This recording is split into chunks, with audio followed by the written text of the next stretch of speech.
یہ بات ہے اس وقت کی جب ہر طرف خوبصورت اور حسین شہزادی کے چرچے عام تھے۔ مشرقی وسطیٰ کے ہر علاقے، ہر شہر میں، ہر بات میں اس شہزادی کے حسن کی مثالیں دیا کرتے تھے لوگ۔ ہر انسان یہ خواہش رکھتا تھا کہ مرنے سے پہلے کم از کم ایک مرتبہ اس خوبصورت حسینہ کی ایک جھلک دیکھنے کو مل جائے۔ عام عوام تو ایک طرف، بادشاہ لوگ بھی دیدار کی طلب رکھتے تھے اس عورت کی۔ ایزا نام کے ملک کی اس شہزادی کا نام ایزابل تھا۔ یہ بات حضرت سلیمان علیہ السلام کے اس دنیا سے پردہ فرمانے کے کئی سال بعد کی ہے۔ عظیم سلطنت بنی اسرائیل 2 حصوں میں تقسیم ہو گئی تھی اس وقت۔ شمالی علاقے میں اسرائیل اور جنوب میں بننے والی ریاست کا نام یہودیہ تھا۔ اسرائیل میں اس وقت اخیوب نام کے بادشاہ کی حکومت تھی۔ 918 قبل مسیح میں تخت نشین ہونے والا اخیوب اسرائیلی سلطنت کا 7واں بادشاہ تھا۔ بادشاہ اخیوب بھی شہزادی ایزابل کو دل دے چکا تھا، اس لیے اخیوب نے شادی کر لی ایزابل سے۔ نہ صرف ایزابل خوبصورت اور مغرور خاتون تھی بلکہ مشرک بھی تھی، شرک بھی کرتی تھی۔ فنیتی بادشاہ کی بیٹی تھی وہ، اور فنیکیوں کے دیوتا بال کی پوجا کرتی تھی، جبکہ بادشاہ اخیوب اور بنی اسرائیل توحید پر ایمان رکھتے تھے، حضرت موسیٰ علیہ السلام کی شریعت پر عمل کرتے تھے۔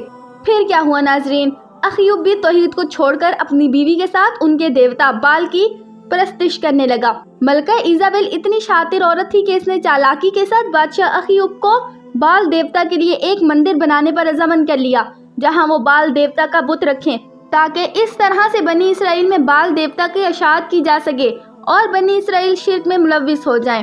لہٰذا بادشاہ اخیوب نے اسرائیل کے دارالحکومت سامریہ میں ایک عظیم مندر تعمیر کروایا بال دیوتا کا، اور بال کا ایک سونے کا بت بھی بنوایا جس کا قد 20 گز تھا، اور اس کے 4 منہ تھے، اور 400 افراد اس کی خدمت کے لیے مامور تھے۔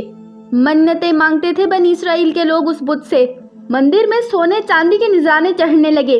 ان کے دیوتا بال کی وجہ سے اس شہر کا نام بال بک پڑ گیا۔ لیکن اس سب کے باوجود بھی وہاں کچھ لوگ حضرت موسیٰ علیہ السلام کے دین پر قائم تھے اور اللہ تعالیٰ سے دعا کرتے تھے کہ بنی اسرائیل ہدایت کے راستے پر آ جائیں۔ اللہ تعالیٰ نے اس قوم کی ہدایت کے لیے حضرت ہارون علیہ السلام کی اولاد میں سے حضرت الیاس علیہ السلام کو مبعوث فرمایا۔ بالبک شہر کے لوگوں کو حضرت الیاس علیہ السلام نے صحیح راہ پر لانے کی کوششیں سٹارٹ کر دی۔ اللہ تعالیٰ کی طرف بلانے لگے حضرت الیاس علیہ السلام ان لوگوں کو۔ حضرت الیاس علیہ السلام ان لوگوں سے فرماتے، تم لوگ ایک اللہ تعالیٰ کو چھوڑ کر بال کو پکارتے ہو، حالانکہ یہ نہ تمہاری حاجت روائی کر سکتا ہے، نہ تمہیں فائدہ دے سکتا ہے۔ اس اللہ تعالیٰ کی طرف لوٹ آؤ جو نہ صرف تمہارا بلکہ تمہارے باپ داداؤں کا رب ہے، آسمان اور زمین اور اس کے درمیان جو کچھ بھی ہے ان کا خالق و مالک ہے۔ بنی اسرائیل کے لوگوں نے جھٹلا دیا حضرت الیاس علیہ السلام کی دعوت کو، انکار کر دیا۔ بادشاہ اخیوب اور ملکہ ایزابل کو جب دعوت دی حضرت الیاس علیہ السلام نے تو انہوں نے بھی انکار کر دیا۔ ایک شاطر خاتون تھی ملکہ ایزابل۔ حضرت الیاس علیہ السلام کی موجودگی انہیں خطرہ محسوس ہوئی اپنی حکومت کے لیے، لہٰذا انہوں نے اپنے شوہر کے ساتھ مل کر آپ علیہ السلام کو شہید کرنے کا منصوبہ تیار کیا۔ لہٰذا حضرت الیاس علیہ السلام نے اس شہر کو اللہ تعالیٰ کے حکم سے چھوڑ دیا اور ایک پہاڑ کی غار میں تشریف لے گئے۔ حضرت الیاس علیہ السلام وہیں قیام پذیر ہو گئے۔ حضرت الیاس علیہ السلام کی ہجرت کے بعد اسرائیل میں قحط سالی پڑ گئی اور 3 سال تک وہاں بارش نہ ہوئی۔ لوگ ترسنے لگے ایک بوند پانی کے لیے۔ چوری ڈکیتی لوٹ مار بڑھ گئی ملک میں۔ اخیوب کے محل کو بھی گھیر لیا اور محل کے ایک حصے میں آگ لگا دی گئی۔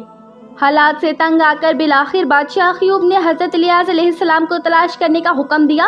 اخیوب کے سپاہیوں نے آپ علیہ السلام کو ڈھونڈ لیا اور حضرت الیاس علیہ السلام سے درخواست کرنے پر حضرت الیاس علیہ السلام دوبارہ شہر بالبک میں تشریف لے گئے۔ لیکن ان کے دیوتا بال کی پوجا کرنے والے اور ملکہ ایزابل بہت غصہ ہوئی اس عمل سے۔ حضرت الیاس علیہ السلام کی واپسی ملکہ کو ذرا اچھی نہ لگی۔ حضرت الیاس علیہ السلام نے تجویز پیش کی بنی اسرائیل اور بادشاہ اخیوب کے سامنے کہ بال کی پوجا کرنے والے قربانی پیش کریں بال کے نام پر جانور کی، اور میں اپنے معبود اللہ تعالیٰ کے نام پر قربانی دوں گا۔ اس کا خدا برحق ثابت ہوگا جس کی قربانی قبول ہو گئی، اور پھر پوری قوم اس معبود سے بارش کی دعا مانگیں گے۔ اس زمانے میں اس طرح سے قربانی کی جاتی کہ قربانی کے بعد جانور کو یا تو کھلے میدان یا پھر پہاڑ کی چوٹی پر رکھ دیا جاتا اور آسمان سے آگ آتی جو قربانی کو جلا دیتی۔ یہ قربانی کے قبول ہونے کا ثبوت ہوتا تھا۔ سو ویری نیکسٹ ڈے صبح کے وقت پہاڑ کی چوٹی پر ایک طرف حضرت الیاس علیہ السلام موجود تھے، جبکہ دوسری طرف بال کی پوجا کرنے والے۔ دونوں نے قربانی کر کے جانور رکھ دیے۔ بال کی پوجا کرنے والوں کی قربانی کو کچھ نہ ہوا، جبکہ حضرت الیاس علیہ السلام کی قربانی پر آسمان سے آ گئی اور قربانی کو جلا دیا۔ لوگوں میں شور مچ گیا۔ یہ دیکھ کر لرزہ طاری ہو گیا بادشاہ پر۔ واضح ہو گیا لوگوں پر کہ حضرت الیاس علیہ السلام کا خدا ہی حقیقی خالق ہے۔ پھر حضرت الیاس علیہ السلام سے بادشاہ اخیوب نے معافی مانگی اور حکم دیا پجاریوں کو قتل کرنے کا۔ دعا فرمائی حضرت الیاس علیہ السلام نے بارش کے لیے، اور دیکھتے ہی دیکھتے آسمان پر گھٹا چھا گئی۔ پھر موسلادھار بارش سٹارٹ ہو گئی۔ دوبارہ اسلام قبول کر لیا بنی اسرائیل کے لوگوں نے، شرک چھوڑ دیا، توبہ کر لی، جبکہ ملکہ ایزابل بت پرستی پر قائم رہی اور اس نے دل میں ٹھان لیا کہ وہ اس چیز کا بدلہ حضرت الیاس علیہ السلام کو شہید کر کے لے گی۔ بہت ہوشیاری سے وہ دوبارہ بہکانے لگی بادشاہ اخیوب کو۔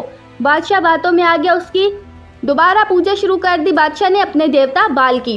جب اس قوم میں خوشحالی لوٹ آئی اور خوب بارش سے سیراب ہو گئے وہ لوگ، تو دوبارہ بت پرستی پر لوٹ آئے، بال کو پوجنے لگے۔ ملکہ ایزابل زانی دشمن بن گئی حضرت الیاس علیہ السلام کی۔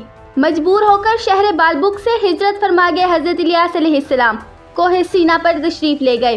اللہ تعالیٰ کے منکر ہو گئے بنی اسرائیل، شراب نوشی، شرک، زنا میں ملوث ہو گئے۔ ایک بار پھر سے بالبک شہر میں برے کام کھلے عام ہونے لگے۔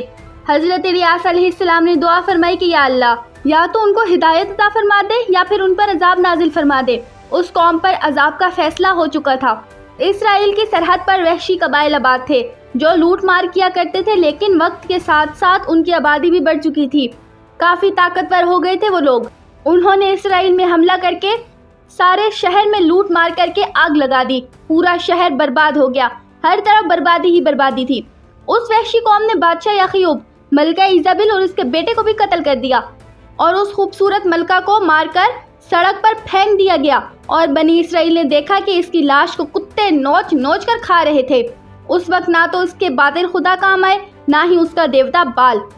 آج کے دور میں بالبک شہر لبنان کے نام سے مشہور ہے، جہاں پر موجودہ کھنڈرات اس دور کی تباہی اور شان و شوکت کی گواہی دیتے ہیں۔